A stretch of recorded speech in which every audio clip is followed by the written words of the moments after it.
1:15 p.m.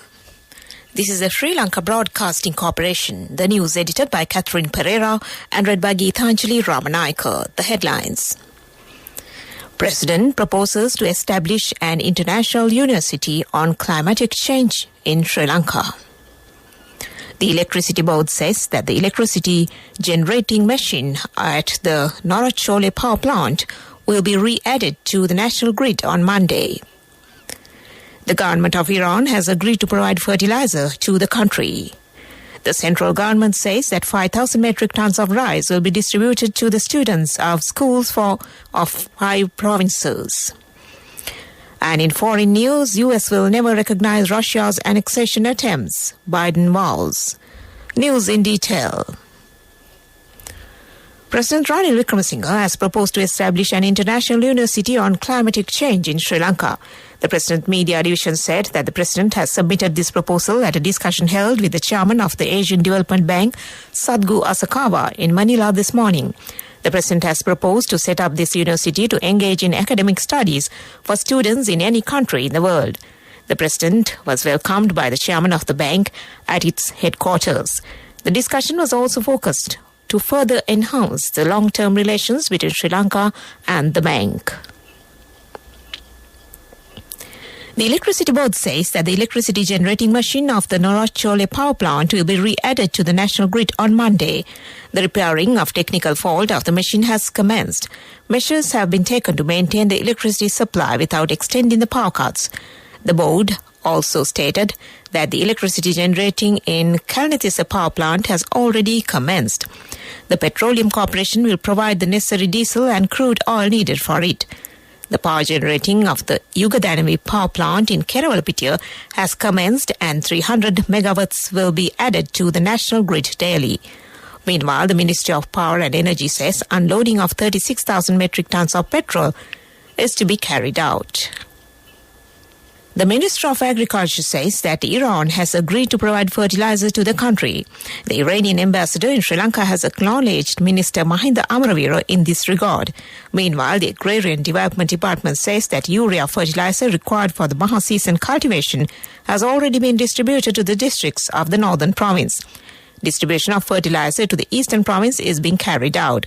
A 50-kilogram packet of fertilizer will be given to the farmers at 10,000 rupees, and the distribution of fertilizer for corn cultivation in 5 districts have commenced. The central government says that 5,000 metric tons of rice will be distributed to the students of schools of 5 provinces under the Chinese aid program. This program is being initiated by the Department of Cooperatives of the central government. District Officer of the Cooperative Development Department of the central government, Shiromi Bandara, said these stocks of rice have been supplied to Uva, Central, Northwestern, Sabragamua and North Central provinces. These have been distributed to the students of 7,925 schools that were identified as lack of nutritional level. Under this program, 10 kilograms of rice will be provided for each student. This news broadcast comes to you from the Sri Lanka Broadcasting Corporation. Chairman of the Rubber Export Development Board, Suresh Dimal, said that an income of $1 million has been received from the export of rubber-related products for the first time in history. He told the SLBC that a clear growth of 15% from the apparel export has been reported this year, and a considerable income was gained from the export of technical goods manufactured in the country. And export growth from spices and gem and jewelry has also been shown. And that ends local news for now. The main news story is brought to you by Siddhalepa Vedamahatmya. In the main news story, the archaeological investigation into the damage caused to the President's house by the protesters has been completed. The archaeological department also stated that their report on the damage has been prepared. It will be handed over to the police soon. The department has monitored the harmful damages that have been caused to the building, the archaeological monument and arts at the presidential house. A report on damages caused to the temple trees and Prime Minister's office has already been handed over to the police. And that was the main news story. The main news story was brought to you by Siddhalepa Vedamahatmya. Moving on to Watchlight. Gampaha District Health Service Office says rat fever has increased in 4 areas in the Gampaha district. 100 such patients have already been identified from the area. 8 deaths related to the disease have been reported. The health medical officer has requested the farmers to take relevant medicine for the disease when engaging in cultivation activities in paddy fields. Majority of the rat fever patients have been identified from Attanagalla, Diulapitiya, Meerigama and Dompe Divisional Secretariat divisions. And that was Watchlight. Moving on to world news. In the headlines, US will never recognize Russia's annexation attempts, Biden vows. Australia ends COVID isolation rule as it moves beyond emergency phase. Dogs can sniff out stress on owner's breath. President Joe Biden has said that the US will never recognize Russia's attempts to annex territory in Ukraine. He was speaking ahead of a speech today from Vladimir Putin, who is expected to declare that 4 Ukrainian regions are joining Russia. The Kremlin says Luhansk, Donetsk, Zaporizhia and Kherson voted to join Russia in recent referendums. But Ukraine and West have dismissed the vote as a sham. The US will impose new sanctions on Russia as a result of the annexation. Australia has said it will end mandatory COVID isolation requirements from next month. Currently, anyone who tests positive to the virus must isolate for 5 days, but that will end from 14th of this month. At times nicknamed Fortress Australia, the country has had some of the strictest restrictions in the world since the pandemic began. Australia's Chief Medical Officer Paul Kelly said the emergency phase of its response was probably over. But Professor Kelly said the decision does not in any way suggest that the pandemic has finished. Mandatory isolation had been one of the few restrictions remaining. Australia continues to record about 5,500 virus cases each day, official figures show. It is one of the world's most vaccinated countries. Scientists discovered that dogs can smell stress in our breath and sweat. 4 dogs, pets volunteered by their owners, were trained to choose one of 3 scent canisters. And in more than 650 out of 700 trials, they successfully identified a sample of sweat or breath that had been taken from a stressed person.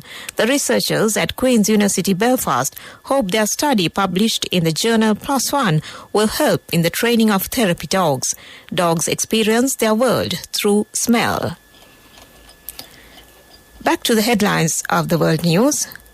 US will never recognize Russia's annexation attempts, Biden vows. Australia ends COVID isolation rule as it moves beyond emergency phase. And dogs can sniff out stress on owner's breath. That ends world news, and on to development news now. Measures will be taken to develop the local fisheries products. Accordingly, Fisheries Harbour will be developed. The government has also taken measures to enhance the infrastructure facilities in the field. The objective of this move is to maintain the fisheries industry continuously. And that was development news, and coming up next is sports news. Sports news is brought to you by... With many values that bind us beyond the transaction, we are Sampath Bank. We present your future. Cricket news. The match between Sri Lanka Legends and the West Indies Legends of the Road Safety World Series will be played in Raipur, India today. This is the second semi-final match. If Sri Lanka team wins this match, they will qualify for the finals. India has already qualified for the finals. The final match will be held tomorrow. The sports channel of the SLBC is ready to bring live commentaries of the match. And that is sports news. Up next is business news. The fastest way to earn the highest interest from NSB, now extended till the 30th of September just for you. Your short-term deposits receive an attractive interest rate of 20% in 3 months and 22% in 7 months. Visit a bank branch or a main postal office today. NSB, the only bank with 100% government guarantee. Business news sponsored by National Savings Bank, the safest place for your money.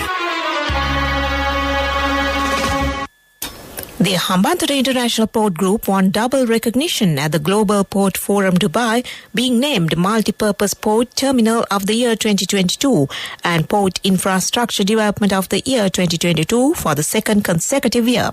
The port was honoured with these accolades amid several international port operators and industry leaders gathered at the Grand Awards ceremony held in Dubai's Shangri-La Hotel. And that was Business News. Business News. Sponsored by The fastest way to earn the highest interest from NSB, now extended till the 30th of September just for you. Your short-term deposits receive an attractive interest rate of 20% in 3 months and 22% in 7 months. Visit a bank branch or a main postal office today. NSB, the only bank with 100% government guarantee. And in economic news, the National Savings Bank has recognized a series of programs in line with the 98th World Savings Day, which falls on the 31st of next month. Accordingly, the bank has taken measures to provide high interest rates for fixed deposit savings certificates. The Saubhagya Empowerment Program will be conducted under the sponsorship of the National Savings Bank. Saving money isn't easy when you have responsibility. That's why we promise to give you the best returns and guarantee on your investment. LOLC Finance Fixed Deposits. Maximize your savings. LOLC Finance PLC, incorporated on the 13th of December 2001, is rated SLA stable by ICRA Lanka Limited and is licensed by the Monetary Board of the Central Bank of Sri Lanka under the Finance Business Act number 42 of 2011. And in the weather report, the Met Department says that showers will occur at times in the Western and Sabaragamu provinces and in Kandy, Nuwara, Galle and Mathura districts. Fairly heavy rainfalls, about 75 millimeters, may occur at some places. Several sparse showers will occur in northwestern province.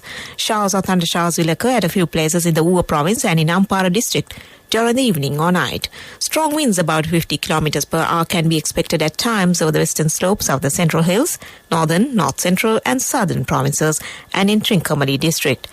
And that ends the weather report. And to conclude this news broadcast, let's take a look at the headlines again. President proposes to establish an international university on climatic change in Sri Lanka. The Electricity Board says that the electricity generating machine of the Norachole power plant will be re-added to the national grid on Monday. The government of Iran has agreed to provide fertilizer to the country. The central government says that 5,000 metric tons of rice will be distributed to the students of schools of 5 provinces. And on foreign news, US will never recognize Russia's annexation attempts, Biden vows. And with that, we end this news broadcast from the Sri Lanka Broadcasting Corporation.